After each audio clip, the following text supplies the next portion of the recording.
You are now listening to Sembang Panas Podcast. Yo, what is up people? Selamat datang ke lagi satu episod Sembang Panas. Podcast kita kali ini ditajakan khas oleh Nak Tahu Tak SG. And they have a lot of different flavors of tahu bergedil, from beef to chicken to mozzarella cheese. And jangan lupa to try the premium flavors, beef cheeser and chicks o cheese. And don't forget to call Alkisah to get $5 off your total bill. Yes guys. And dengan itu kita mulakan podcast Sembang Panas. Hey, selamat datang. This is Sembang Panas. Topik panas, semua panas. Let's go. Hey, ini Sembang Panas. Ini Sembang Panas. Ini Sembang apa? Ini Sembang Panas. Ini Sembang Panas. Ini Sembang Panas. Ini Sembang Panas. Ini Sembang Panas. Selamat datang kepada semua yang dengar ni podcast. Ini cerita Alkisah tengah simbang panas. ID Isyam sebelah kiri, Haikal Syafiq sebelah kanan. Budak baru in the game, bukan makanan. Ini Sembang Panas. Memang barang panas. Tak ada tapis, banyak lapis, tapi tak ada ganas. Alkisah cerita kita terkejelah, tak payah alas. Biar minda melapangkan ilmu dengan jelas. Sembang Panas. Panas. Ini Sembang Panas. Ini Sembang apa? Ini Sembang Panas. Ini Sembang Panas. Ini Sembang Panas. Ini Sembang Panas. Ini Sembang Panas. Yo, what is up people? Nama saya Adi Syam. Nama saya Yaya. Nama saya Zulmo. Dan kita masih lagi bersama dengan Ustazah Rawida. Ustazah Rawida. Ustazah ni suara very very sweet. Very soft. Macam very soft. Macam nak marah pun tak boleh marah dia. Yang kau nak marah Ustazah ni apa hal? Itu kan. Tak lah, masa aku macam if macam mana aku nak cakap sebagai Macam mana? Ayah. okay lah, sebagai ayah ke sebagai kekasih ke seandainya macam tak boleh marah. Tapi kadang-kadang ayah pun tak fikir, just marah je. Betul tak? Tak betul. Pasal bapak kan. Exactly. Sebagai orang bapak. Correct. Dia macam kalau nak berbual macam alamak sayu. Sayu. Dah sudah hancur telinga aku. Okay guys, tadi kita left off kita punya podcast episod nombor 1 tu dekat kecaman. Kecaman. Okay, aku just nak cakap lah, selalu sangat kita dengar kecaman atas pekerjaan-pekerjaan lain lah. Tak kisahlah whether kau sebagai tattoo artist yang macam kita pernah share, sebagai seorang pelakon, sebagai seorang penyanyi, Basically in everything you do lah. Yes, kan? basically anything in the world, pekerjaan kita You will be judged no matter what. and kecam no matter what. So tadi Ustazah ada nak kongsi sebelum aku stop Ustazah tu, agak-agak korang apakah kecaman-kecaman yang mungkin diterima dari sebagai seorang ustazah? I mean, come on lah guys. Ustazah, pekerjaan ni bukan cakap pekerjaan lah. Okay lah, benda ustazah yang suci yang bidang. you are doing. Bidang ni is benda yang baik, betul tak? Yes. Pun boleh kena kecam. Okay. Apa antara kecaman tu, apa kecaman yang pernah ustazah terima? First of all, when I receive this kind of kecaman, saya will always remind diri saya sendiri that macam mana kita cuba nak perfect satu perkara tu, niat kita ikhlas nak bantu orang, people will never be rasa puas dengan kita. Betul. Sebab niat kita tu buat akademi sebab nak pemudahkan urusan orang, nak kasih orang ngaji dengan mudah, nak dekatkan orang dengan Allah pun kita dapat this kind of remarks which is very demoralizing kadang-kadang. Kadang-kadang it's things that make us fikir dua kali nak move on, nak continue what we're doing or not. Okay, so antara kecaman-kecaman yang nak kata kecaman, it's more of kata-kata negatif lah, because orang kat luar ni is of different background. Kan diorang kadang-kadang cakap lepas, tak fikir sebelum diorang cakap. Siapa yang cakap tu? Asal kau batuk? Is it Tak. nak air? Tak. Tak nak. Okay. Dia macam tiba-tiba gatal. Terasa lah so tu. kita nak kena also as asatiza kan, kita nak kena pekatkan telinga kadang-kadang. Okay, because I do ada yang kata Ustazah, saya punya orang ni kan, kalau benda tu saya rasa kalau tak betul saya akan say upfront dia. Saya tak kisah dia ambil hati ke tak. Saya punya orang macam tu. Kasat dia lah dia nak terima ke tak. Saya tahu saya cakap. Dia punya orang macam tu lah. Raso. Okay, honestly I'm one of that person yang kalau aku tak suka, demi aku cakap terus Kita terang. geng. I mean it's honest what. If you really don't like things, then And it's say- not wrong. It's yeah. not wrong. Yeah, One sahabat that you can take as an example is Sayyidina Umar Al-Khattab. Sayyidina Umar ni dia very garang. Dia kalau benda tu tak betul, dia akan cakap tak betul. That is why Sayyidina Umar ni dia kata I don't have friends. Because tak ada orang nak suka kawan dengan dia. He always tell the truth in a very firm way. Firm and rough is beza. betul. Firm and rough Tapi beza. okay, kalau dalam mata ustazah, kalau kita cakap like, for example I tell him, kau ni perangai teruk what would you think? Like, is it I will wrong think to say that, like that? kalau saya cakap I think your character teruk as compared to kau ni perangai teruk kadang-kadang he will feel that he will listen to you more rather than me. Because it takes one that is of a similar character untuk tegur seseorang tu kadang-kadang. Yes. Pasal kadang-kadang macam for example aku this was what happened to me. Aku ada kawan dulu yang masa kita in a group, okay. Semua perangai macam cerita-cerita gerondong ni kita ni, okay. Then there is one yang kira aku pun tak tahu kenapa dia bersama dengan kita. Pasal dia baik orang dia. Kadang macam kita lepak. Lepas tu macam Yaya tadi kawan dia, tiba-tiba nak kena balik, nak kena pergi ngaji. Dan lepas tu Sunday ajak keluar, tak boleh, ada madrasah, you know all that. So macam bila dia tegur perangai aku kadang, aku kadang macam sialang, kau jangan nak step alim aku diam aja. Tapi bila kawan yang sama setan macam aku ni kira macam tegur aku, It hits different it because hits different. Macam sayang, kau pun rabak. Habis kau dia ni tegur aku that means like am I really that bad? You went on another level. Dia kan, yes, dia dah yes. level 2, kau dah level 10. The master. Dah master. Kira kan ikut game COD. Aku dah rank master 4. Bawa lagi tu. Bawa lagi tu. Promoting, aku nak naik master 5.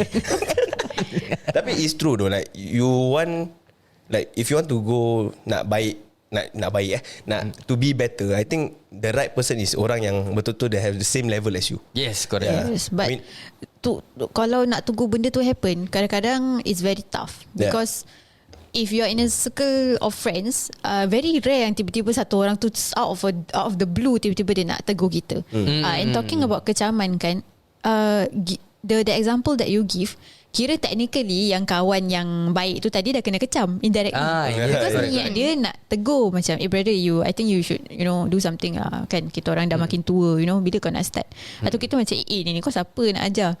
Maknanya niat dia baik, tapi because of kita fikir you don't step alim just because you nampak macam alim, you don't try to tell me what to do. So kita kira ni pun kena macam tu jugalah. Hanya sebab kita ni macam belajar agama, they will think bila kita cakap jom ngaji, then they will say like, no lah, I will ngaji when I feel it's the right time for me. Don't tell me what to do. We had the conversation just now. Yeah. We had the conversation just now. Okay, so sebagai asatiza saya takkan paksa kan kecaman-kecaman yang datang. Some say that Ustazah ajar ngaji ni, Ustazah kan belajar agama, takkan tak tahu yang kita ni ajar ngaji tak boleh tak harga, tak takut dosa ke? Wow, Jadi berani apa dia cakap gitu? Dia kata kita belajar agama, we should know ajar ngaji tak sepatutnya letak harga, tak takut dosa ke? Dia tanya saya. So then kadang-kadang saya terfikir macam, is it Allah nak tegur aku through this person ke? But to think of it back, it's a source of income untuk kita. Kalau kita sekiranya kita it's no tak jadi salahnya kalau kita ikhlaskan. Tapi kalau you all tengok It is also tak salah for you to put a price to it lah. Yes, and it's not that macam it's not even as much as your tuition fees tau. It's lesser. Correct. Yes, so it's tak you can check the market price tuition berapa. I do check and then I find that okay, tak boleh letak lower. Saya letak certain price actually pun diorang kata mahal, saya lowerkan juga. So okay. And in a way also, kalau korang fikir balik, asatiza ni semua pun manusia juga. Yeah. They live sama dekat Singapore ni dengan kita. Diorang tak ada any a special card atau a special privilege yang diorang pergi kedai, harga yang barang kita beli sama dengan dia lower. Tak ada. Yeah, Exactly. Macam Singapore mahal je. Kau beli nasi lemak $2, asatiza pergi pun $2. Ha, bukan dapat. Asatiza dapat beli 80 sen. Masya Allah. Pijik. Pijak. Tapi memang betul. Dia betul-betul rasa supported. Ustazah macam go now. Betul tak? Habis lagi-lagi yang macam tadi episod pertama Ustazah ada share yang nenek yang ajar saya ngaji dulu letak harga ikhlas. Kenapa awak letak harga exact? Dia pergi kat makcik tu Tak lah. ada. Kau ingat Ustazah Tak payah marah. Ramadan. Kau ingat Ustazah Asatiza ni semua pergi kat ni Kak saya nak nasi lemak $2 berapa kak? Ikhlas. Tak ada gini. $2. Dah cakap apa tu price? Betul tak? So this is what I feel macam it's not fair lah. Betul tak? Also they Asatiza and all that is also ada family nak tanggung. Also ada pembelanjaan sendiri yang sama harga bila kita pun beli. So and kalau kita ni sendiri can feel like macam kadang macam sekarang harga barang dah naik dah mahal gini semua. So We also feel the pinch the juga. Asatiza also are feeling the same thing. Just because of bidang kita adalah happen to be bidang agama, then kita kena that kind of remarks. Kenapa kita boleh kerja biasa, like kalau saya kasih obat, your medicine why so expensive? Tak ada, kita tak dapat gitu because it's set by the government. Tapi ni sebabkan kita freelance, kita sort of dipandang sedemikian rupa as tu macam agama ni punya value sangat rendah pada mata manusia ni as compared to bidang-bidang lain. Yes. That is what people feel to see lah. Kan? But honestly like kalau pasal asatiza aku susah betul nak cakap.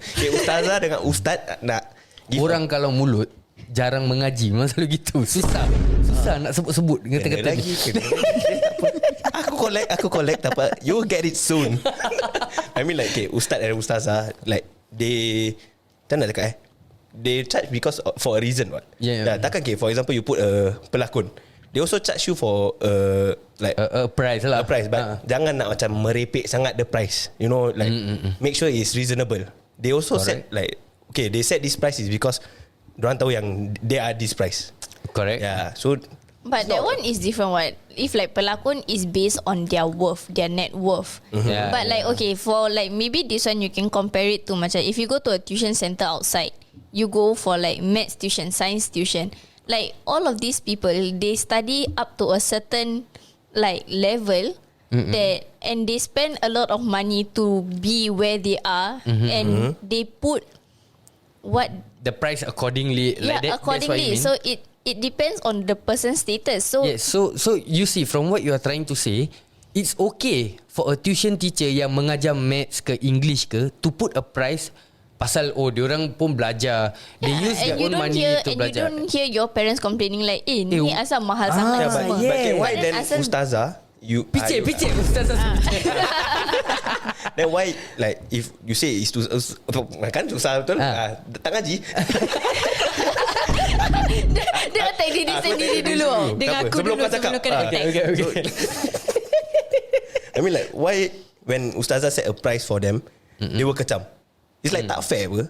They also have their own, they learn to a standard.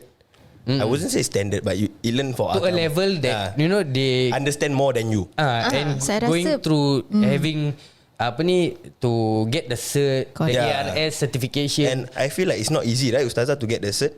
Is it easy? Of course. How is it? Okay, Yeah. so to those out there yang wonder kita MUI certified, ARS certified, and then the academy being a IECP certified, maksudnya academy tu sendiri is ustazah semua dah certified. Academy tu as a whole is a double certification. Jadi because tak semua, I mean anyone can just come up with kumpul asatiza and then do up academy, tapi academy tu tak certified. Boleh ajar benda-benda yang Sesat. tak, bukan sesat lah. Kau sembarang. It's just that they are not certified. Correct. Okay. So kira double certification lah.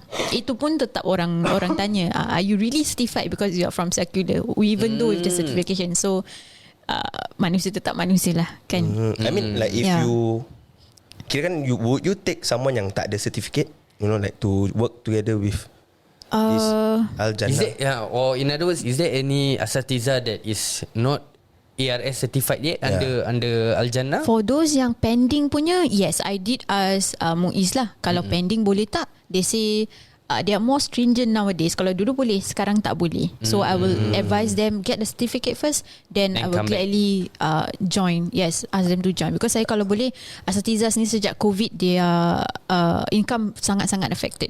So at the same time, why not help para asatiza jugalah. Kita is a win-win situation. Okay, so back to the topic about kenapa asatiza ni kena kecam, sedangkan kalau subjek-subjek lain like how Yaya said kan, diorang boleh just bayar. I think it boils down to just one thing. Because kalau tuition-tuition yang kita bayar ni, kita nampak outcome dia. Kenapa kita ambil tuition? Kita sanggup bayar mahal-mahal. Willingly we pay because we see the outcome. Kita nak ambil tuition, nak pass exam, nak dapat diploma, nak dapat degree. Tapi kalau ngaji, kita tak willing to pay because the outcome kita tak nampak. Kita tak nampak. Kita we don't see. Ustaz Zul. Yes. Dengan tangan We don't see the reward. Kita tak macam ngaji satu page, kelepuk satu plate of gold jatuh. We don't see. Jadi tak ada macam the urge of no, I need to aim by this time of my life, I need to khatam Quran, contoh. Tapi in terms of dunawi, no, by this age I need to have a degree. Why kita yang letak that kind of limit to ourselves. That's why kita utamakan hal-hal lain dulu, baru last kalau ada time, kalau ada duit, baru untuk ukhrawi. Tapi kita fail to see kita punya rumah yang everlasting, bukan dunia, akhirat yang everlasting. Bukan aku yang cakap, Ustazah. Nampak? Ustazah kau tak tahu, aku kau cakap. Ustazah ARS certified. Kau tak? Kau ESS certified. Oi, janganlah. So tadi you all tanya ARS certified ni macam mana, kan? Okay. Wait, So what is ARS? okay, ARS tu Asatiza Recognition Scheme. So anyone boleh belajar agama. Contoh you all ambil macam Teens Alive. Lepas tu you think that you nak pursue further, ambil diploma, ambil degree, then you already have you have your diploma cert, but you are not certified under MUIS. So you nak kena bilang MUIS that I've got such a certification, please certify me untuk mengajar. So you need to apply, you be called down by MUIS, then they will have a set of exams. So kalau saya punya is lebih kepada Al-Quran.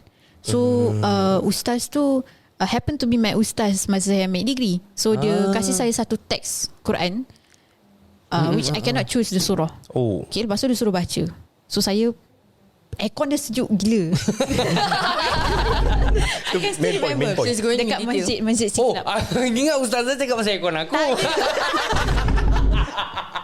Sejuk lah juga. Tapi masa exam tu is the test. Sejuk dia lain. Macam it's really literally was cold, plus saya nervous lagi ke sejuk. Okay, so there were two ustaz dekat depan, and then diorang kasih saya satu teks tu, senyap gila bilik tu. Lepas tu dia kata okay, baca, when you're ready read. Saya pun habis dia kenal my dad. Dia kata kalau boleh baca dengan taranum, baca dengan taranum. Saya Kan dah kena. habis fikir macam what am I doing here? Dah start menyesal. I mean, okay, honestly I have this one friend. Dia pun pergi madrasah. Okay. So bila dia pergi madrasah, dia bilang dia kekekkan tu cerita tak tahu asal. Okay. So Cerita dulu baru kita tahu sama. Dia pergi madrasah. Habis dia confident. Dia cakap aku pergi madrasah, aku dah nak buat exam. Dia buat exam, tiba-tiba dia cakap aku dah baca terus keluar, like within 2 minutes. Okay, basically dia kena baca surah Yasin. Okay. So dia cakap Yasin, terus dia keluar. Yeah, it really happened though. It really happened. Did they serious? Yeah, seriously. Kenapa dia tak tahu baca ke? Pasal dia tak belajar. So it really happened to the extent I'm like, kau serius kau bawa malu diri kau saja. Untuk aku punya part time aku masih ingat lagi, aku madrasah tak salah primary 5, primary 6. Ni yang sampai sekarang aku tak dapat lupakan. Okay, so it was exam Jawi. Okay, so diorang kasih gambar. Oh my god, don't tell me it's the Arnab. Diorang kasih gambar, then nak kena tukar, kena tulis dalam bahasa Jawi dia lah.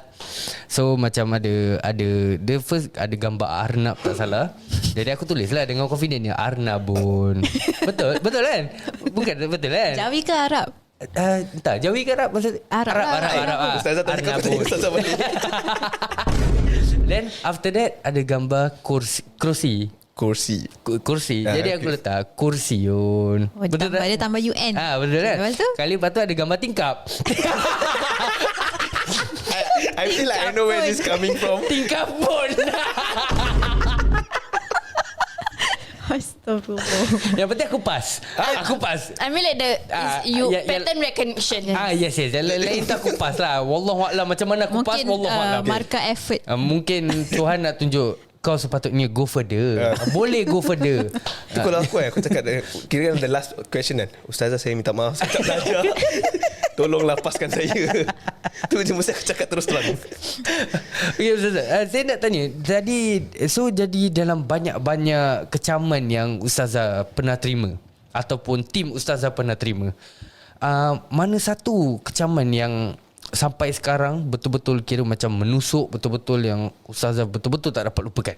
Okay, ada satu. Okay, so as you guys tahu, saya punya academy ni is saya mengajar dan saya have all my asatizah di bawah saya. Kan? Okay, so all of them are ARS certified. For your information, ARS certified ni terbahagi dua. Satu adalah ARS certified whereby you can teach agama, akhlak, sejarah, and you can also teach Al-Quran. Okay. Lagi satu certification is solely Al-Quran saja. Ngaji saja. Okay. So my asatizah are ARS certified. Maksudnya dia boleh ajar dua-dua. Tapi dia tak specialize dalam bidang ngaji. Saya pula ngaji. Okay. And also agama pun saya belajar. Okay. Okay. So there I was recruiting students and asatizah pada waktu yang sama. So there came this particular lady. Dia tanya, may I know what qualifications do you need as an asatizah? So I thought dia nak apply sebagai asatizah. Jadi saya pun dengan with open arms was trying to accept her into the academy. Okay, so saya kata you do not need to have background even. I can guide you on how to teach. You just need to be AR certified. Lepas tu dia kata, can I have a look at a few of your asatizahs? So saya pun tak fikir panjang. Saya just share a few. Of course I made it anonymous. Saya tak bagi tahu nama. Okay, so saya letak contoh Ustaz ni degree in Sharia law in Egypt contoh, Mesir, and then has been teaching ngaji for 5 years. A few of them. Lepas kemudian dia jawab balik saya. Dia kata daripada the list of asatizahs that you give me, hanya satu yang mencuburi bidang Al-Quran. How about the rest? So dia kata they are not certified in terms of Al-Quran. So how do you train them to teach? Kemudian saya still okay. Saya still macam I get her point. Her point is that diorang ARS certified tapi not Al-Quran certified. So maksudnya dari sudut bacaan, mungkin dari sudut hukum hakam Al-Quran tu kurang daripada those yang specialised in terms of Al-Quran. Okay. The next thing yang dia cakap yang I was really affected was dia kata, kalau awak tak jaga Al-Quran, Allah tak akan jaga awak. Okay. So, okay, sorry. Ni dia ustazah juga ke? I have no idea. That's the thing. Because it's on social media. Jadi saya it was on Facebook. So I don't know dia siapa. Saya at first like I told you lah, saya ingatkan dia nak jadi asatizah. But actually tak tahu siapa. So dia kata I am also teaching and I find it hard to find asatizah to open up an academy because saya betul-betul menjaga Al-Quran. Jadi technically dia nak cakap yang saya ni anyhow macam memandai buka. Saya anyhow pick asatizah and say that they can teach Al-Quran. So I was badly impacted by that because I feel that is it teguran daripada Allah? Is it betul ke saya tak jaga Al-Quran ni? Kan dia kata kalau tak jaga Al-Quran, Allah tak akan jaga awak. Sayang awak ajar Al-Quran, dia kata. So I told this to my mom, I told this to my sister, and they said that kalau you are ARS certified, MUIS certified you to teach, and MUIS tak halang untuk ajar ngaji, maknanya ARS certified pun boleh mengajar juga. Betul. Betul. So betul. kenapa you want to let this kind of kata-kata demoralize you? Because I felt like I wanted to stop already. Because pada saya macam dia kata dia mengajar. If someone yang mengajar boleh give that kind of remarks to me, what more? Apalagi what is orang-orang to come next? Saya jadi macam takut nak move forward. Lagi-lagi saya daripada secular background. So then my mom say, no, you don't know where she's coming from. You just jangan kasih dia affect whatever you are doing. Whatever you want to do ni benda yang baik, Allah akan uji. Coming to that, I just want to share that siapa kat luar sana yang nak berubah kan, the more you want to get nearer to Allah, the more the urge of not changing is there. Because syaitan tu sentiasa ada. Lagi banyak kita nak berubah untuk dekat dengan Allah, lagi the urge of nak macam tak apalah, nantilah. That is syaitan. Betul. Itu kita nak kena fight. That's why bila kita tanya, apa aku tak faham kenapa kau susah sangat nak berubah. Entah, aku rasa aku belum dapat. They always say Allah boleh buka pintu hati aku. That is the most common thing yang saya dapat. Allah belum buka. Tapi macam mana Allah nak buka kalau kita tak bilang dengan Allah, here's the door, open it for me. Kita tak kasih peluang pun. Betul. But okay, side track, but like kalau macam ikutkan hati, like you want to change, but is you aku bawa Melayu sudah, okay. Okay, macam like kan aku dah lupa soalan aku. Asyik aku lupa. Okay, Kalau nak berubah, nak berubah tapi you know like mak selalu paksa, like for example mak paksa, adik-beradik paksa, but you want to do it yourself. You know like bila aku, like for example like aku dah kalau nak ada hati nak solat, aku solat. Correct. Is it okay like that or? Yes, I would actually recommend you, because when mak-mak ni kan, dia kalau boleh nak anak-anak dia be the perfect son yang dia nak. Dia nak that ideal character of a son. Semua mak nak yang terbaik. Dia nak anak dia masuk syurga. Jadi bila anak dia ni have been macam anak yang nakal, tiba-tiba dia kata, mak, I want to try to learn solat. Mak dia terus, alhamdulillah. Terus dia kata, okay, you start to puasa, you start to this. Dia start untuk letak expectations pada anak dia, yang indirectly mak ni tak perasan yang anak tu dah start feel pressured.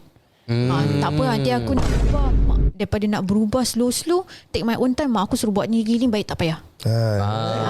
Okay, so what my advice is that you I don't understand why he was trying to like be so like, dia nak kita faham lah keadaan Dia nak faham. Bukan Ustazah dah cakap tak apalah.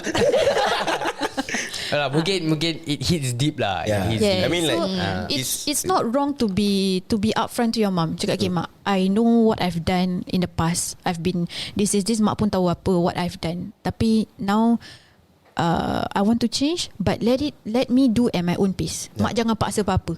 Tahu tu lah, kalau nak cakap apa pak kena memang okay. Ada parents yang macam tu.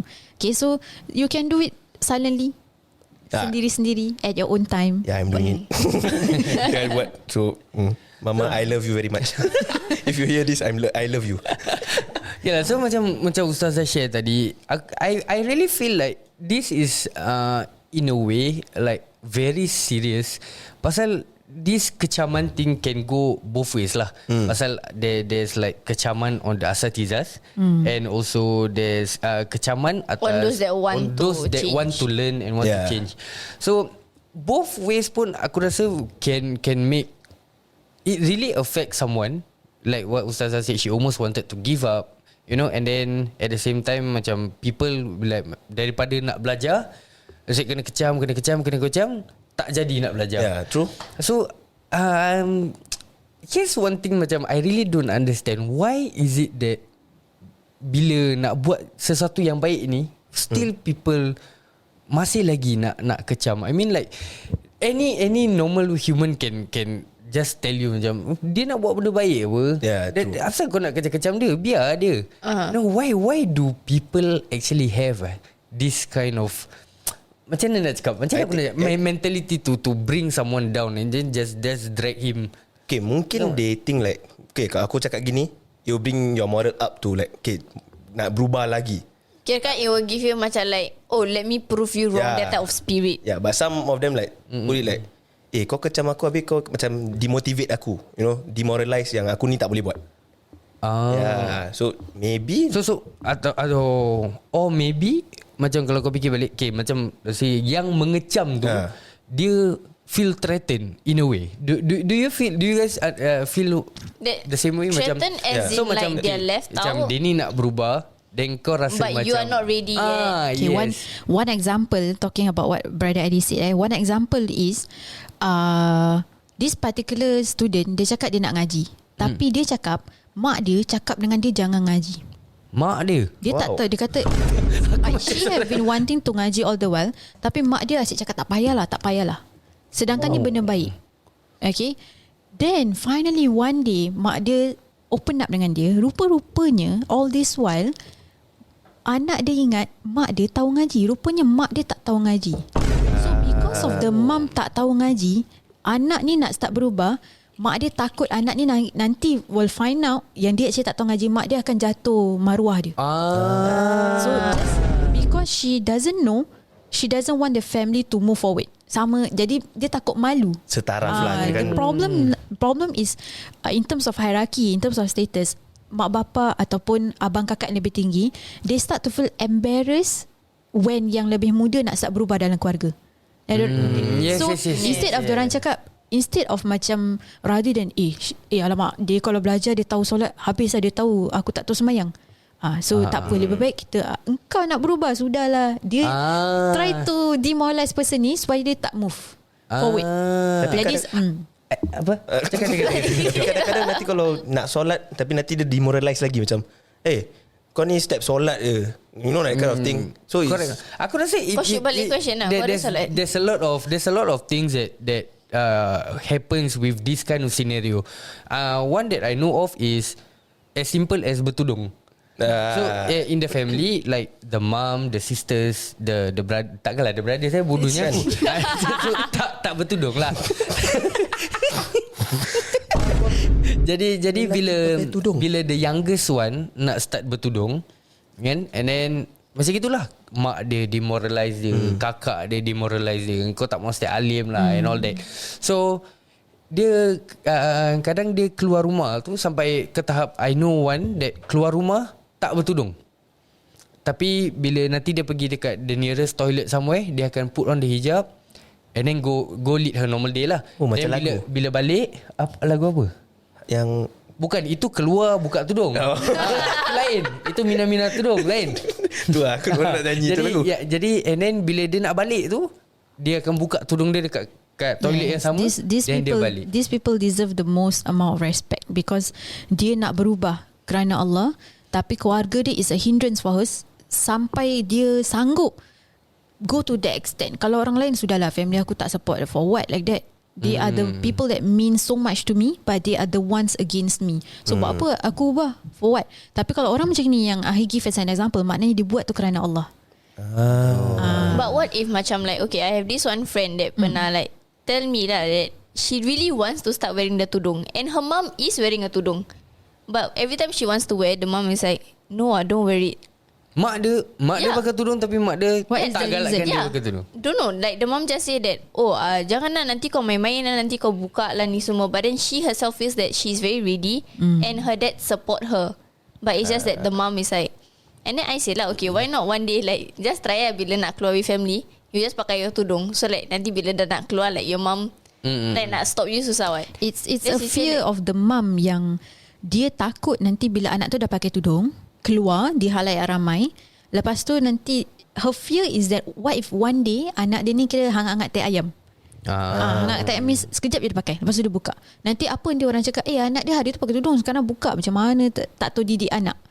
So daripada the fear of anak dia, daripada macam 50-50, baik jangan pakai.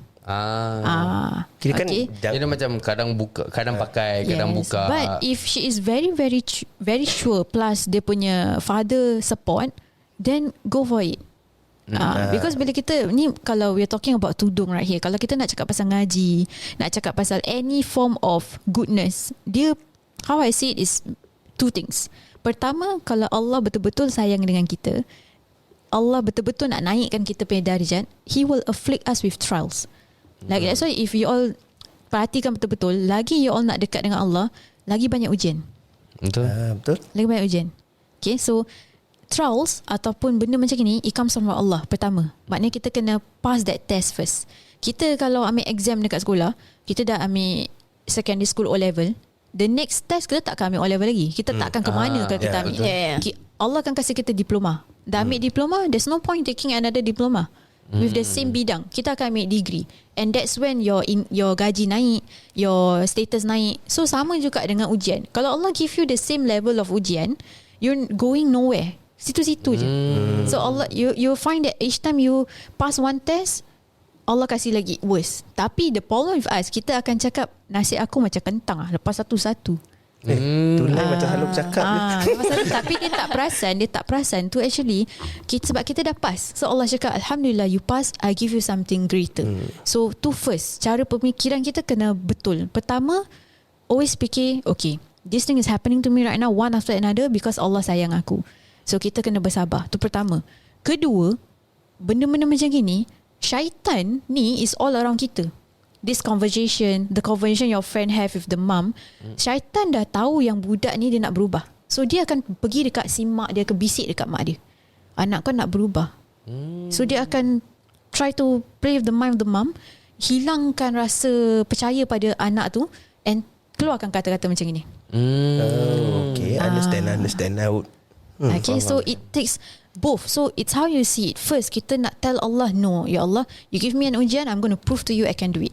And then you tell syaitan, try as much as you can. You cannot do anything to me because syaitan kata dengan Rasulullah SAW, I can make any of your hamba go astray, melainkan orang-orang yang ikhlas. If you help him, lepas tu you fikir aku tolong dia macam-macam, satu thank you pun tak ada. But if you say tak apalah kerana Allah, buat podcast ni kerana Allah, ikhlas, tak payah bayar, then how can syaitan disturb you? Tak boleh. Sama juga dengan ngaji, dengan every change that you want to do, fikir dari sudut macam gini. Ustazah, jangan ingatkan dia. Mungkin dah lupa tadi. Ustazah banyak cakap pasal ujian tadi. Tapi korang perasan tak tadi sebelum kita start podcast ni, ada satu ujian yang aku rasa susah sangat, tapi Alhamdulillah kita dapat tempuhi. Ujian apa makan ni? Tak, ujian tadi tu bila nak tahu tak SG tu tadi dah hantar kita punya tahu bergedil tu pukul 6 lebih dia dah hantar. Masya Allah, nak tunggu time maghrib tu. Jadi podcast kita kali ni dicacakan oleh Nak Tahu Tak SG. Nak Tahu Tak SG jual berbagai flavor tahu bergedil, dari beef to chicken to mozzarella cheese. And jangan lupa to try the premium flavors, beef cheese or chicks cheese. And also don't forget to code Alkisah to get $5 off your total bill. Yepa. Back to the podcast. Banyak perkongsian yang aku rasa kita semua dapat mempelajari lah. Yes. Sedikit sebanyak. Tadi Ustazah ada mention pasal about you bila dah kena kecam tu, you really was almost to the age of giving up.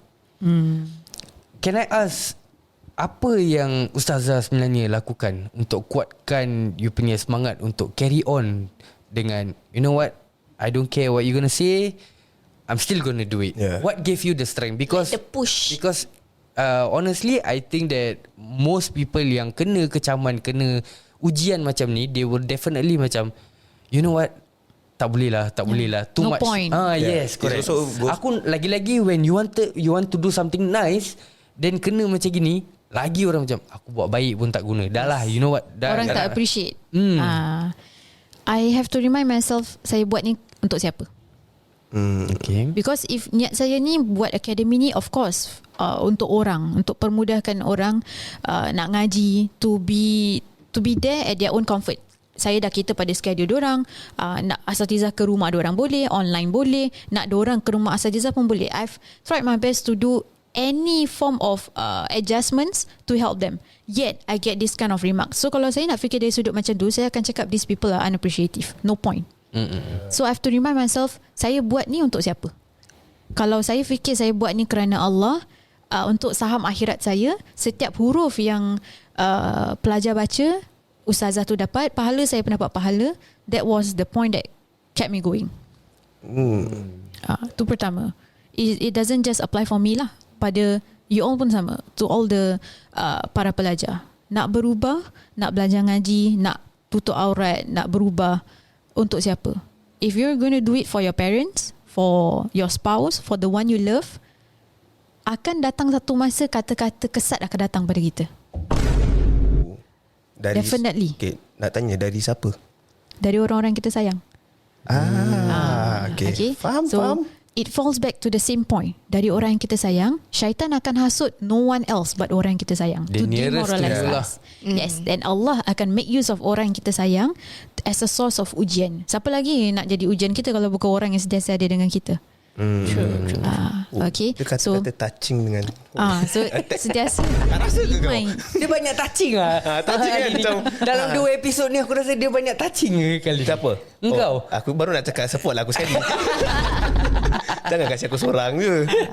Itu pertama. Kedua, always surround yourself with people yang support you. Kalau dari sudut saya, it's of course family lah. So family, kalau dalam bidang ni, we always fall back to them. The sad truth, kadang-kadang the family are the ones against them. So diorang tak ada siapa for them to fall back. Not even their family. So they fall back to friends. Kadang-kadang friends that they fall back are the bad company. So instead of nak lagi dekatkan diri pada Allah, they Jauh get makin jauh away from terpesong. Allah, because company diorang simpan tu adalah company yang salah.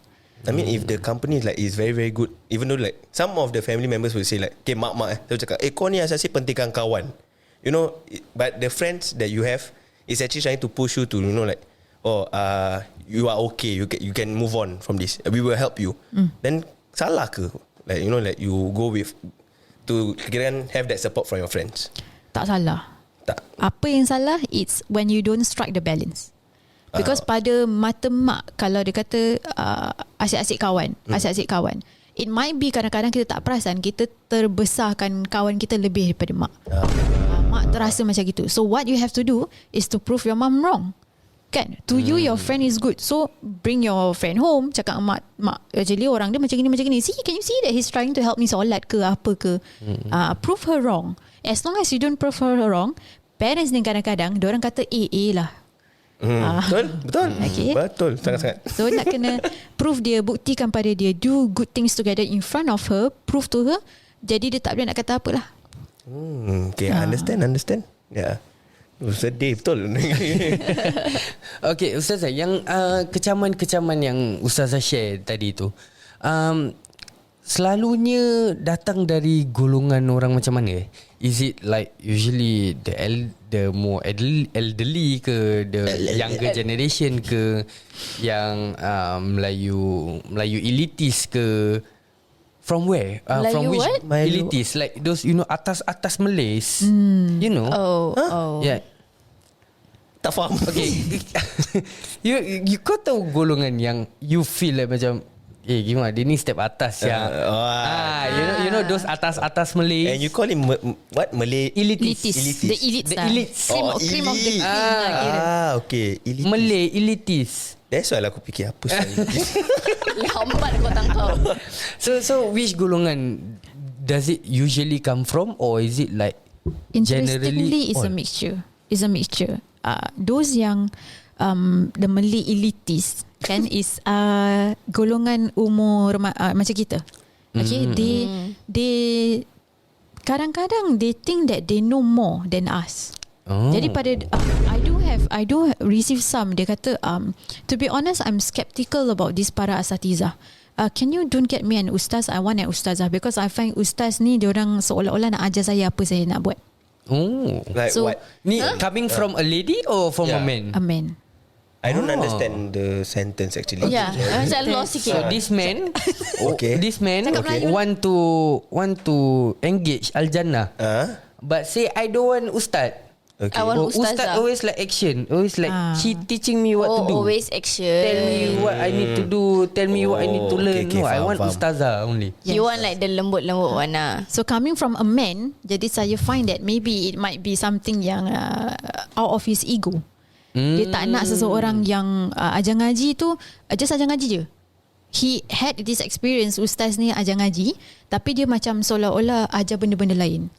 You know, example macam ustaz ni datang, lepas tu dia kata, rumah awak ada keris, actually no good, you know.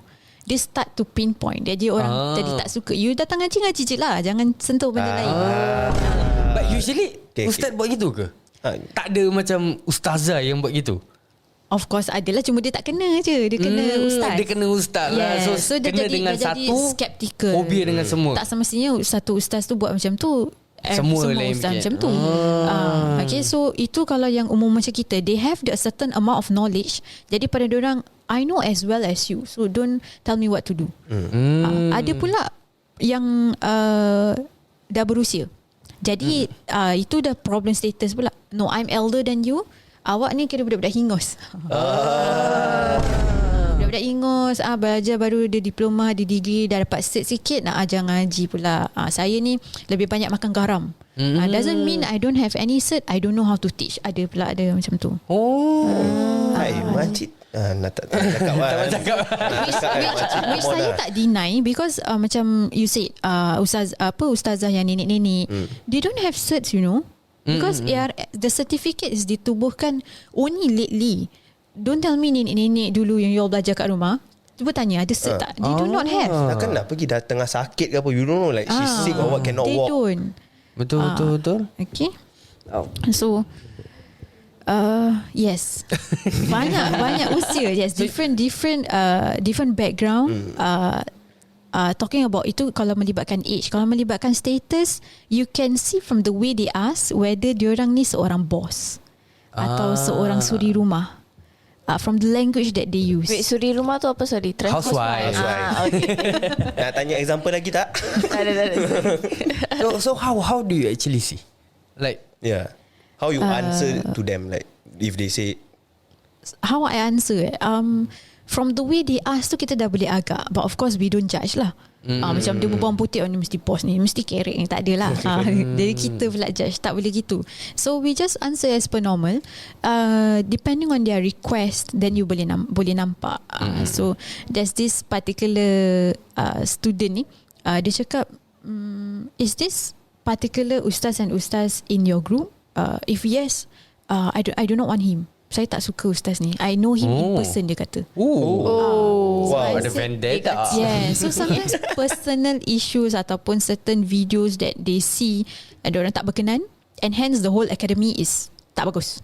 honestly Faham. I hate this kind of mindset, you know, like jangan pasal satu buah everything spoiled, you know? Kau tahu lah kau nak example buah, tapi janganlah buat tangan macam gitu. Apa gini lah. Buat lagi. Okay, how? Okay, saya rasa ada peribahasa. Ya, Disebabkan nila setitik rosak susu sebilangan. Kau peribahasa. Tak pernah dengar aku peribahasa tu. Orang suruh pergi sekolah buat apa lah? Ni belajar tau kat sekolah. Aku belajar. Kau belajar Aku belajar.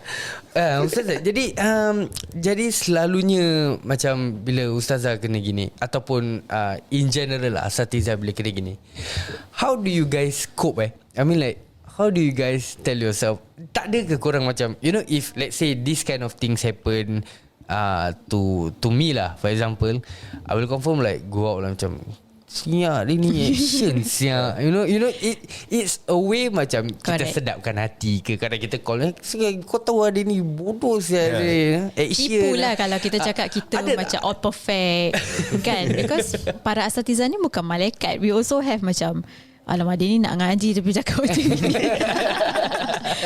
Okay. bagus ni, jujur I like. Pasal banyak kadang kita nampak ustazah-ustazah atau ustaz-ustaz dekat luar, kadang bila tanya soalan ni, alah tak apa, ini mungkin ujian gitu. Dalam hati, alah ustaz, betul ke ustaz? Dalam hati tu fikir apa? Betul, cakap biar terang. I know your heart is a hurt. I know, I understand. Kadang macam in a way pun ustaz pun kadang takkan aku nak cakap. Kau tahu nanti orang cakap aku jahat pula mula. At the end of it, kita semua manusia. Ustazah ni pun was once ada starting point. Kita ustazah bukan born tiba-tiba dah boleh baca Quran. Tak, kita pun start slow. Kita pun were once where all yang sedang mencari ni pun kat situ juga. So kadang-kadang para asatizah ni pun lupa where we come from. Kita dah terlalu sangat tinggi. Kita dah terbiasa dengan berdakwah pada orang. Kita lupa nak dakwah diri sendiri kadang-kadang. So we have to kadang-kadang constantly remind ourselves. Itu pertama. Kedua, I ask you back the question. Contoh you kerja, buat susah payah sungguh-sungguh, then your boss say no, I'm still not happy with you.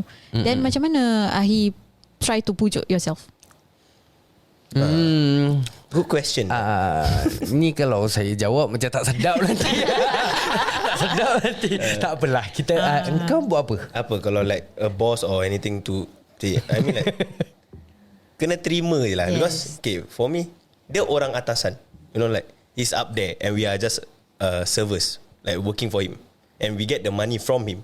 So you just need to terima kenyataan, like okay lah, dia cakap gini, kau terima je lah, ambil, accept. But I will understand at some point you will like just like, stop lah, kau Correct. merepek lah, you know, like. So you accept but with patience. Yes. So sama juga. So maknanya you still accept because dia boss. Jadi pada kita para asatiza, rasa sakit hati, rasa merusuk sangat. Tapi kita fikir the reward is with Allah. And we sabar with patience. So it's the exact same logic. Sebab saya repeat again, kita bukan malaikat. So we do get hurt, we do get demoralized at times. Tapi for you, for normal pekerjaan, kita fikir sudahlah dia boss. There's nothing we can do but accept. I do it for the money. Gaji, kita nak dapat gaji apa. So sama juga para asatiza akan fikir tak apalah, orang nak cakap apa cakap, ini ujian, kita sabar. At the end of it, my reward is with Allah. But sometimes ada tak macam you feel like, oh, okay, kalau dia dah too much, you know, like, so for example, I did shout to my boss before. Yeah, I work in a restaurant lah. I wasn't happy, so I just shouted at her. Macam mana? Okay lah, I mean dah berbaik, dah together kan, dah kira kan dah macam, okay lah, she understand from my point of view because it was a tiring day. So if it's from your point of view, if you get that kind of, you know, like kena maki dengan boss or what will you do? Yeah, I mean like, Nampak deep betul soalan kau The ni. nervous laugh. I mean, tak apa ustazah, kau tak jawab tak apa, saya faham. Boleh jawab because to be honest, kadang-kadang para asatizah ni kita is being expected to have a level of patience yang lebih daripada normal people. You ustazah apa, you cannot be angry, you know. Okay, so yes, para asatizah need to have a amount of patience yang lebih tinggi daripada yang lain. Tapi macam mana saya nak pujuk diri saya is that whenever in a situation dalam keadaan yang marah, macam saya rasa, oi, dia ni betul make use of saya punya patience ni. Kita sabar lagi dia pijak ni. Lagi kita give in, lagi dia apa, Ngada-ngada. kata pepatah, kita kasih betis dia minta peha. Nasib baik dia tak minta kaki. Kalau dia minta kaki dah sampai dah nanti. Okay. So kalau dalam keadaan macam gitu saya dah really tak boleh take in, I will ask myself, if this happen pada Nabi Muhammad SAW, apa dia buat? Dia marah tak? So I will always take the story of how Nabi Muhammad SAW kena lempar dengan najis, kena bully, kena kecam. Tapi Rasulullah tak sikit pun balas. Tapi bila orang yang campak najis tu sakit, Rasulullah pergi rumah dia dan bawa lauk. Hari ni kau tak campak tahi pun dekat aku, kau sakit. So this story is sangat, saya pegang sebagai saya punya prinsip hidup, my principle of life. So Rasulullah tanya, kau tak dapat najis pada aku, kau sakit. So orang tu was a kafir of course, and dia kata, now that you find me sick, kau nak balas dendam, pukullah aku, campaklah balik najis dekat aku. Rasulullah kata, tak, aku dapat tahu kau sakit dan ini untuk kau. And there and then orang tua tu, orang kafir tu syahadah masuk Islam. So that was how Rasulullah preach, not by saying masuk Islam. Tak, it was through his akhlak. Jadi saya percaya with my patience, dengan kesabaran saya, that is how kita boleh convey dengan people, no, Islam is a beautiful religion. Just by patience itself, orang boleh berubah. So sama juga for your workplace kan, you shouted at your boss. Of course certain level memang diorang too much lah. Tapi selagi mana kita boleh sabar, always ask ourselves, kalau Rasulullah is in this situation, apa Rasulullah buat? Rasulullah tengking tak? Rasulullah marah tak? Same goes to parents lah, especially kan. That's really some good sharing lah. Yeah. Answer dijawab soalanmu? Yes, Ustaz. Yes, aku nak cakap Ustazah pula dengan kau. Okay Ustazah, sebelum kita end kita punya podcast dengan Ustazah ni, kita actually ada some questions yang kita punya followers actually share dengan kita yang nak ditanyakan. Okay, question number 1 datang daripada Nabil.m, dia punya IG dia. What are some common misconceptions about the Quran? Misconceptions, banyak different misconceptions. Ada kata Quran ni is diturunkan pada different nabi, ataupun Quran ni diturunkan pada sahabat-sahabat, lepas tu orang combine into a book. Tak, misconceptions dia turun kepada Quran ni turun pada Rasulullah SAW sahaja. Okay. Understand. And for your information, Al-Quran ni bila diturunkan, dia tak ada baris. Titik dia minimal saja. It was at the time of para sahabat that they started to put baris. Jadi Quran yang kita baca sekarang ni, resam Osmani, it wasn't the exact one. You guys can go back Akhi Nabil, you can go back and search how the original Al-Quran look like, and you'll be amazed at how para sahabat actually read the Quran. Dia sebenarnya pattern aja. Jadi pada zaman sahabat yang letak baris, letak titik, the Resam Osmani, Sayyidina Osman yang letak baris-baris tu, such that we can read today with ease. Kau tahu baris apa tak? Zul. Aku cuba tengah faham ni. Kau jangan tunjuk. Dia baris atas, baris bawah. Tahu, aku tengah tengok tu tadi. Nampak dia cover. Dia ada reference. Dia cover. Actually aku lagi sikit tak faham, tapi aku tengok. Okay. Next question. Okay, so Zul Haikal asks how to hafal the Quran. How to hafal the Quran? Pertama, betulkan niat. Okay, betulkan niat. Saya nak hafal Al-Quran ni kerana Allah. Sebab Rasulullah SAW kata, siapa yang menghafal Al-Quran, dia boleh save 10 orang masuk dalam syurga dengan dia. Okay, so tu pertama, betulkan niat. Kedua, kita kena konsisten. Kalau niat nak hafal Al-Quran, tak boleh macam hari ni baca Quran, besok off. Lagi-lagi para wanita, kita ada kita punya off days. Kan? Lepas off days nak start balik tu, Masya Allah, macam berat gila. Okay, be consistent. Have a diary untuk kita buat. Okay, by lepas solat aja satu page. Ketiga, use the same Al-Quran. Because kita punya memory ni kadang-kadang is photographic memory. When you use the same Al-Quran, nanti kita dah hafal, kita baring tidur, kita akan ternampak. Okay, so use the same mushaf ataupun Al-Quran, the page flow tu kita akan teringat, it will facilitate kita punya hafalan. Okay, kan it's like slowly but surely. Aljana Quran Academy ada jual tak Quran? Jual Al-Quran tidak, because I believe Quran kat luar sana tu semuanya sama. Kita recommend buku Tilawati actually, because Tilawati ni dia digunakan oleh Al-Jannah. It has all the hukum hakam tajwid kat dalam Al-Quran. So they facilitate the readings of Al-Quran. Kalau tak nak beli, it's fine, you boleh use your Iqra, use your Muqaddam, because the purpose is not to sell the book. Buku tu bukan saya yang produce pun, it's locally produced. Kita support lah. But the purpose is, apa you nak baca, kita akan bimbing. Then like for example, like how to, macam kalau kita nak belajar sendiri, how to learn on your own. Kira macam any books or any recommendation. Learn apa bacaan Al-Quran. Siapa tanya? And this is from Syarul Shazrin. Tak tahu dia perempuan ke lelaki, but sorry, aku rasa lelaki kot. Okay, how to learn reading Al-Quran on your own. To be honest, I wouldn't recommend you to learn on your own, because kadang-kadang bila kita tak berguru, kita berguru dengan syaitan. Syaitan akan melilit kita punya mind. No, you're reading correctly, tapi sebenarnya salah. Okay, but that doesn't happen most of the time lah. Okay, so might happen lah. Might. Okay, tu yang apa diajarkan lah. So the best is to have a guru. If not, if you really want to do it on your own, what you can do is that buka Al-Quran. Sekarang kita ada YouTube, anything and everything, kita ada podcast whatsoever. Buka dan kita ikut bacaan tu. So you can never go wrong. Okay. Cuma that way of learning is you learn by listening, tapi tak ada orang yang menegur. Okay, so kalau nak buat sendiri, boleh buat cara macam tu, ataupun beli Quran yang sekarang Quran ada Quran audio. You point, dia bacakan kita. The pen thing, right? Quran pen. Ada? Wow. Ada. So you tunjuk dan dia akan baca lah, keluar suara. So you cannot go wrong. Tapi at the same time, itu kira you learn by listening on your own. You are your own teacher. Kalau belajar maths kat sekolah, belajar sendiri bagus ke ada teacher? Ada teacher kasih practice, kasih exam. Aku so sama lah. sendiri, because I went to math tuition dulu. Asyik fail. Nampak? Math tuition. Nampak? Pergi tuition pun buat apa? Fail juga. Nampak? Belajar sendiri pass. Be proud of yourself. Okay, Ustazah, ni ada soalan daripada Sean the Sheep. Nama dia Sean the Sheep. If we skip video about religion atau about video-video yang kadang pop up pasal Allah Subhanahu Wa Taala ke apa ke, is it haram atau berdosa? Haram atau berdosa? You know kadang macam, Yelah, maknanya kita kadang macam you tengah scroll TikTok for example. Kadang kali ada satu brother ni, do They not will be skip. like, I want to share with you about Allah. Atau like, do not skip, give me a moment and listen to this Yang kadang you surah. skip, tapi macam rasa serba salah. Macam serba salah. Is it dosa? Itu soalan dia. Dosa or not? soalan dia cute. Okay, So walaupun cute, kita semua aku rasa nak tahu ni jawapan dia. Betul jawapan tak? dia. Pasal kita pun buat juga kan. Okay, what do you guys think the answer is?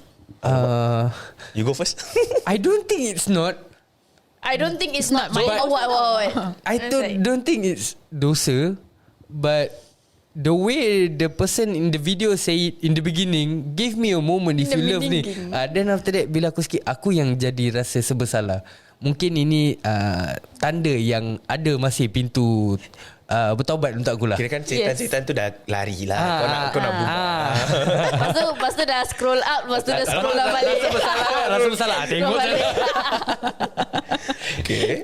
I mean kalau untuk aku kan, I feel like it's more on 50-50 lah. I feel like ni salah. Tapi like macam tak apa, tengok je. You know, like you get some knowledge of it. Yeah, but you don't know it's right or wrong. Yeah, that's the thing. But you just watch it. So kadang-kadang I'm just like, alamak, spoil lah. Like, aku tengah tengok benda lain. I mean not benda lain. Okay, korang jangan fikir salah. Okay, aku dah tengok muka korang macam dah judging. Okay, so I mean like benda like, you know, they dance and whatsoever. I just scroll. You know, FYP, what can you do? Aku tahu apa kau nak cakap. Tapi video kau lain macam. Tadi aku nampak kau ada like satu video yang okay. Dia terus katakan ni. Dia macam tak lah. I mean for example, asal aku nak example kan? Tak, I mean is, I don't know is it right or wrong. That's why I think Ustazah would have the better answer, you know. Okay. So persoalan dia whether dosa ataupun tidak, kan? And then bila kita dah scroll tu, lepas tu kita rasa bersalah, kita scroll balik. Itu dah sebenarnya keimanan. Keimanan tu timbul bila kita buat sesuatu dosa, lepas tu kita rasa bersalah. Alhamdulillah. The problem is when you scroll and you skip without feeling anything. The problem. That's when you know that like you're really Yes, lost. maknanya kita buat sesuatu dosa tanpa rasa berdosa. Tapi bila you scroll and then you rasa bersalah macam, alah tengok je lah. You have to realise siapa yang letak video tu dekat situ, atas izin siapa? Allah. Maknanya Allah nak dalam video-video yang tak membawa faedah, Allah selitkan satu, sebab Allah choose that video, choose you in particular at that point of time to watch that video. Jadi hidayah tu datang dalam berbagai cara, tapi kita tolak. Allah kata come back to me, tolak. Azan, Allah telefon, do you want to talk to me? Tolak. Kita tolak. Sehingga kan bila kita betul-betul in need of Allah, kita angkat telefon ke Allah, tetap Allah angkat. That is how much Allah sayang dengan kita. Okay, so persoalan dia berdosa ataupun tidak, dia tidaklah berdosa, tapi ask yourself, why would you want to skip such a beautiful thing yang Allah izinkan untuk kita tengok? Tak salah. Kita tak rugi pun tengok. Sebab dengan kita tengok tu, kadang-kadang kita akan wake up. Macam kena pula kita pun tengah live kat TikTok ni. Jadi harap korang semua ambil lah pelajarannya. Siapa yang scroll pas kita ni live kan? Okay. Itu jawapan yang kita memerlukan Ustazah untuk tolong jawab. Yes, true. Okay. Tapi ada juga soalan yang kita sendiri boleh jawabkan. Okay. Salah satu soalan daripada MZK, how do I start? Soalan nombor 2, Suhai, mana nak dapat guru ngaji? Nombor 3 daripada Mr. BS_786. Must be Mr. Macam Bullshit. mana nak ngaji dengan merdu? Macam mana kalau korang semua tanya soalan ni, jawapan dia senang aja. Korang pergilah register dengan Al-Quran. Al-Jannah. Al-Jannah Quran. Korang ni fail the Tak. fight test. Aku repeat lagi sekali. Tadi aku dah ikut kau. Terus dia Okay. Sorry, Jawapan dia adalah registerlah dengan Al-Jannah Quran Academy. Jadi untuk Ustazah, jadi untuk orang-orang yang ingin tahu lebih tentang Al-Jannah Quran Academy, ataupun macam mana nak register, ataupun apakah servis-servis selain daripada mengaji yang Ustazah ada offer, Al-Jannah Quran Academy ada offer, how do they go about it? Okay, so simple je. Al-Jannah Quran Academy ni kita ada social media, Facebook, kita ada Instagram. So what you have to do is just follow, kemudian you can DM. And I will personally, I'm the only one mending the social media. So saya personally akan find out what are your free days, your free times, dan saya akan sendiri carikan asatizah yang match, dan saya akan be the coordinator lah. Habislah. Lepas ni jangan cakap orang yang nak tanya pasal ngaji je. Orang dah tahu Ustazah yang seorang man. Betul. Mesti DM lain masuk. Tapi tak apa, InsyaAllah lepas tu dia pun join mengaji juga. Amin. Jangan gatal-gatal siapa nak text tu. Okay Ustazah, sebelum kita habiskan kita ni podcast ni, is there any message yang Ustazah nak berikan kepada kita ni pendengar? Saya ingat kucing tadi. Kaki Tadi kau kacau aku kan. Sampai Ustazah pakai stokin. Tak batal lagi sembahyang aku. Tak ada, kucing tu tadi baru lintas. kau- Betul kucing ke? Betul Aku kucing. jauh. Jangan. Okay. Message. Okay, message. Simple je. Kita sekarang dalam bulan Ramadan. Okay, so dalam bulan Ramadan ni syaitan-syaitan kena ikat. Tapi kadang kita dapati dalam Ramadan ni juga ramai yang masih buat dosa. Betul. Kita dapati diri kita ni kadang-kadang sendiri pun banyak benda yang perlu kita berubah. Okay, the reason being sorry. The reason being is that for the whole of 11 months kita hidup ni, syaitan dah banyak kontrol hidup kita. Contoh rumah ni, sekarang saya kasih contoh rumah. Kita asyik buka pintu pada syaitan, marilah masuk. So dia dah gerakkan barang-barang kat dalam rumah. Helmet dah kat dapur, TV dah dekat toilet. For the whole of 11 months, syaitan ni dah berubah ke rumah kita. And then pada bulan Ramadan, syaitan cakap, saya keluar dulu. Tapi the house, keadaan rumah tu masih sama seolah-olah syaitan tu ada. And that is what is happening dalam hati kita sekarang ni. So selama 11 bulan kita biarkan syaitan manipulate otak kita, kita yang buka pintu, masuklah. Jadi dia dah gerakkan hati kita ni to a certain extent such that syaitan ni bila tak ada, kita buat kerja syaitan untuk syaitan. Dan kita tanya, kenapa hidup aku tak bahagia? Kenapa? Okay, jadi message saya adalah simple saja to anyone out there yang nak berubah, yang nak do any change in your life. Jangan biarkan orang di sekeliling kita affect apa kita nak buat, meskipun tu orang yang paling kita sayang. Sebab kematian tu anytime, dan kiamat tu bila-bila masa. Panas. Panas. That line always hits me. Okay, alright. Rasa tu aku sini betul-betul last man ni rasa. Dari tadi tu asyik rasa tu. Okay guys, jadi untuk follow-followers kita, pendengar-pendengar kita yang berminat lah dan terbuka hati nak mulakan mengaji ke nak belajar agama ke, bolehlah korang contact Ustazah Rawida dekat Al-Jannah Quran Academy. Jangan takut, jangan risau, kita akan letakkan dia punya link, dia punya IG punya nama semua dekat kita punya copywriting nanti. So sebelum kita pergi, saya nak ucapkan ribuan terima kasih lah kepada Ustazah Rawida kerana sudi datang ke podcast kita. Sama-sama. Sudi berkongsi dengan kita. Memang banyak sangat lah yang aku belajar hari ni. Honestly, Saya dalam banyak-banyak soalan, I was waiting for a particular question tapi tak ada orang yang tanya. That question apa soalan is, kalau saya tak bertudung, kalau saya tak solat, boleh tak saya ngaji? Soalan yang baik ni. tu patut kita jawab ke atau You nak jawab? Ustaz? Assalamualaikum warahmatullahi wabarakatuh. Waalaikumsalam. Sebenarnya saya rasa Dah nampaknya jalan sesat nampaknya. aku rasa tak salah aku. Memang tak salah kan? Tak salah. Sama juga As long macam as the niat is there. Correct. Betul jawapan dia. Betul. Sama Because, juga macam orang yang tak bertudung. Orang cakap tak payah semestinya puasa. dia tak boleh puasa, tak semestinya dia tak boleh solat. Betul tak? Betul? Like for example, orang isap rokok. I know rokok is macam it's wrong, but you still solat. So you still have the niat. Nampak guys, kita baru share 2 jam tau dengan Ustazah. Kita dah banyak ilmu yang aku rasa kita pun ada ciri-ciri lah. InsyaAllah. InsyaAllah. Apa lagi kalau korang sign up dengan Al-Jannah Quran Academy, lagi lebih daripada 2 jam. InsyaAllah kita pula mengajar dengan korang. Next time kau nampak aku pakai Kita baju pula kau Belajar dengan korang. Okay lah guys, and with that, Aidi nak Okay, ucapkan thank you sekali so lagi much. terima kasih. Kita jumpa lagi di podcast yang akan datang, InsyaAllah. Amin. Hey, selamat datang. This is Sembang Panas. Topik panas, semua panas. Let's go. Hey, ini Sembang Panas. Ini Sembang Panas. Ini Sembang apa?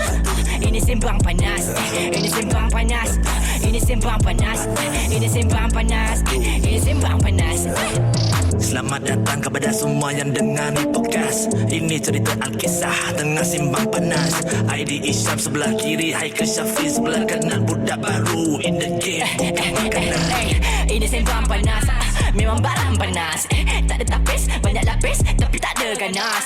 Alkisah cerita kita terkejelah, tak payah alas. Biar minda melapangkan ilmu dengan jelas. Simbang panas, panas. Ini simbang panas. Ini simbang apa? Ini simbang panas. Ini simbang panas. Ini simbang panas. Ini simbang panas. Ini simbang panas.